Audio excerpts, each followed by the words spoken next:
Earn this. Those are the haunting words Tom Hanks whispers near the end of Saving Private Ryan. But Saving Private Ryan wasn't just another World War II film. It was a brutal redefinition of war on screen, raw, unflinching, and unlike anything Hollywood had dared before. Behind the camera, chaos reigned. Actors endured real combat training, cameras nearly drowned during explosive sequences, and tempers flared as Spielberg pushed everyone past their breaking point. What audiences saw was history made in film. What they didn't see was the agony, conflict, and sheer madness of its creation. So let's uncover 15 weird facts about Saving Private Ryan that even the most die-hard fans don't know. And stick around for the bonus fact, a detail so shocking it changed the course of war movies forever. Now, let's storm the beaches together. The D-Day scene nearly broke the cast.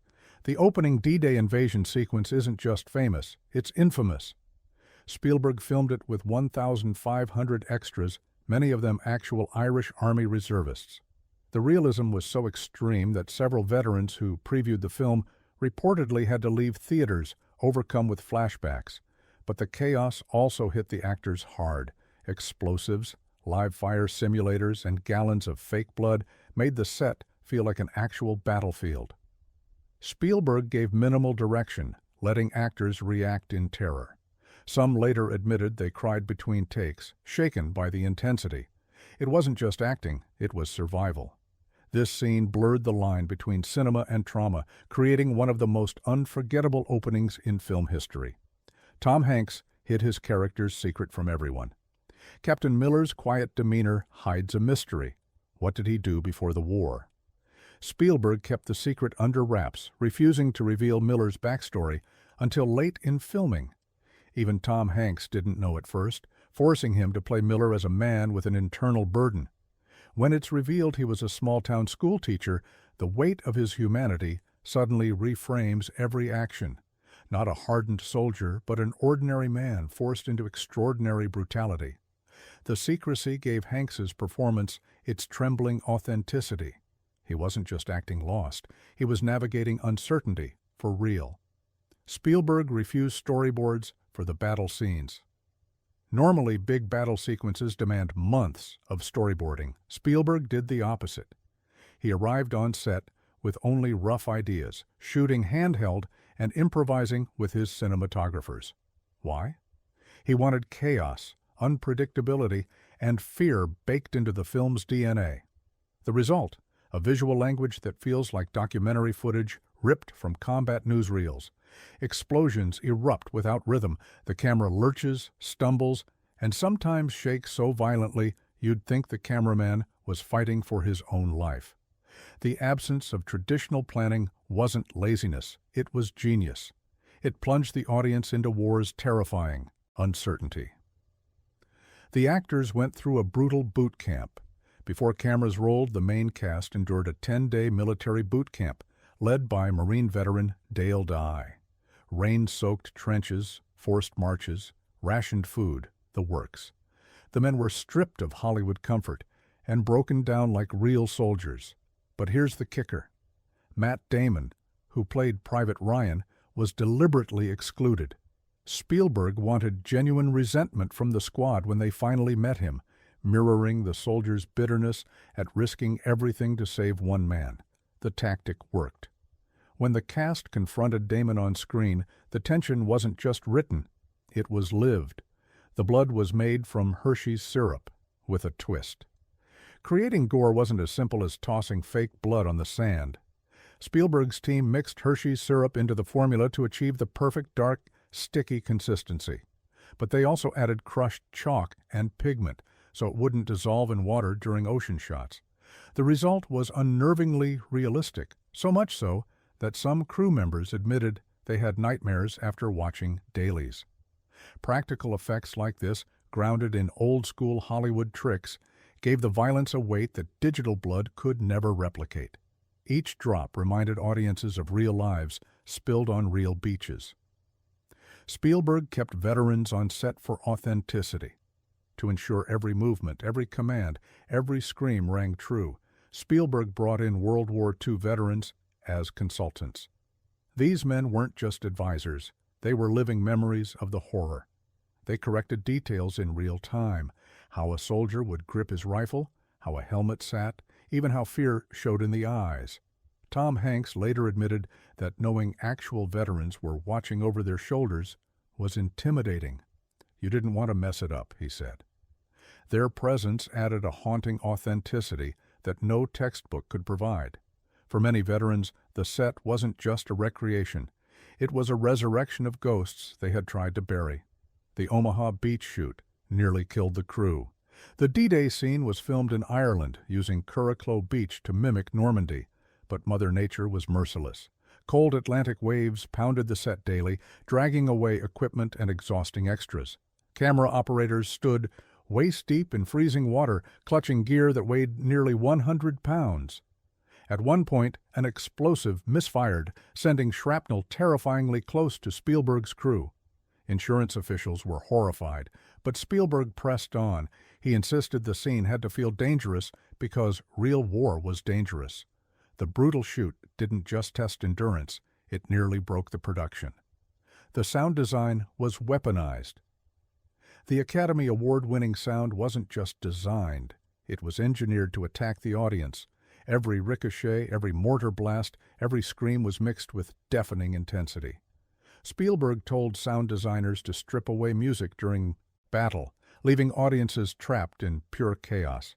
The infamous ear-ringing effect, where the sound drops out after an explosion, was so effective that veterans later said it triggered real combat memories. The theater itself became a battlefield. Watching Saving Private Ryan wasn't passive, it was assaultive. Spielberg weaponized sound to put war inside your body. Vin Diesel was cast before he was famous. Today, Vin Diesel is a household name. In 1998, he was virtually unknown. Spielberg saw his independent short multifacial and was so impressed that he personally offered him the role of Private Caparzo. Diesel's raw, understated performance stood out, particularly in his tragic death scene, as he clutches a blood-stained letter meant for a child. That single role catapulted him into Hollywood's spotlight, leading directly to Pitch Black and eventually The Fast and the Furious.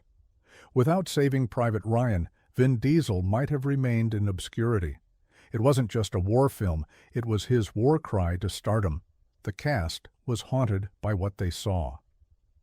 By the end of production, several actors admitted they couldn't shake the experience. The boot camp, the relentless combat sequences, and the emotional weight of playing men doomed by history left deep scars. Tom Sizemore later confessed that some nights he couldn't sleep, hearing the echoes of explosions in his head. Even Hanks described the experience as emotionally exhausting, almost punishing. Not every film changes its cast, but Saving Private Ryan wasn't just a movie. It was immersion into war's madness. And before we move forward, go ahead and like and subscribe, because the next 5 facts are going to reveal even darker secrets Spielberg didn't want you to know. Spielberg used real corpses for reference. When designing the look of the dead soldiers littering Omaha Beach, Spielberg ordered his makeup and prosthetics team to study archival photos of actual fallen servicemen. The production didn't just rely on Hollywood gore, it replicated body positions, uniforms torn to shreds, and the color of blood-soaked sand. Extras were arranged to match historical images frame by frame. The realism shocked even the crew, who sometimes had to step away from set to breathe. Spielberg's refusal to sanitize death gave the opening 27 minutes its disturbing power. It wasn't cinematic violence, it was cinematic resurrection. Tom Sizemore filmed under a drug test ultimatum. Tom Sizemore's performance as Sergeant Horvath nearly didn't happen. Spielberg, aware of Sizemore's struggles with addiction, gave him a brutal ultimatum. He would be drug tested daily, and if he failed even once, every scene he had shot would be reshot with another actor. Sizemore agreed. The pressure was immense, but he delivered one of his most memorable performances. The threat of instant replacement hung over him like a bayonet. Ironically, that tension may have fed his portrayal of a soldier. Barely holding his squad together, It wasn't just acting, it was desperation. The movie changed how war films were rated.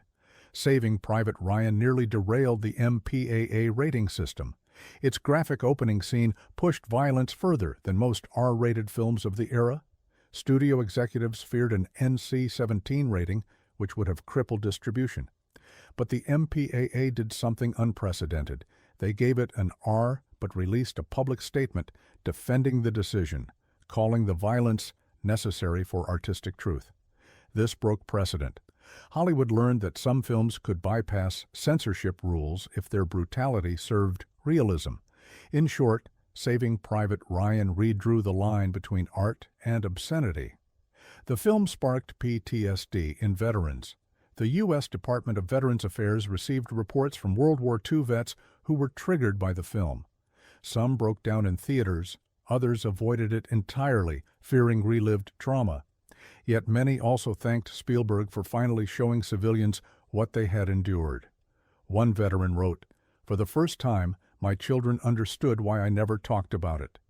The movie wasn't just entertainment, it was confrontation. It cracked open wounds that had been buried for half a century. No film had ever done that with such force. It blurred the line between cinema and therapy, between pain and healing. Spielberg shot the ending without permission. The cemetery bookends, with the elderly Private Ryan weeping over Captain Miller's grave, weren't in the original studio-approved script. Spielberg added them late in production, convinced the story needed a modern-day anchor. The studio balked at the cost of building the cemetery set and bringing back actors. Spielberg ignored them. He filmed it anyway, confident it would work. And he was right. The ending gave the film its emotional resonance, tying past sacrifice to present gratitude. Sometimes the most powerful moments are the ones Hollywood never wanted. The U.S. military used the film as training. Here's the fact even die-hard fans don't know. Saving Private Ryan became mandatory viewing for new Army recruits. The Pentagon recognized its value not as entertainment, but as psychological preparation. Drill instructors showed the Omaha Beach sequence to convey the terror, confusion, and brutality of combat, something words alone could never achieve. Imagine a Hollywood film used as official military training material. It blurred the boundary between cinema and reality in the most unexpected way. Saving Private Ryan wasn't just a war movie. It became war's classroom. In the end, Saving Private Ryan didn't just change Hollywood, it changed how the world remembers sacrifice. It exposed the cost of war with unrelenting honesty, forcing audiences to face history without filters. Spielberg didn't just make a movie. He created a time machine, a battlefield, and a memorial all in one. If you were stunned by these revelations, hit like, subscribe, and comment your favorite fact below. And remember, cinema may tell stories, but sometimes it also carries the weight of history.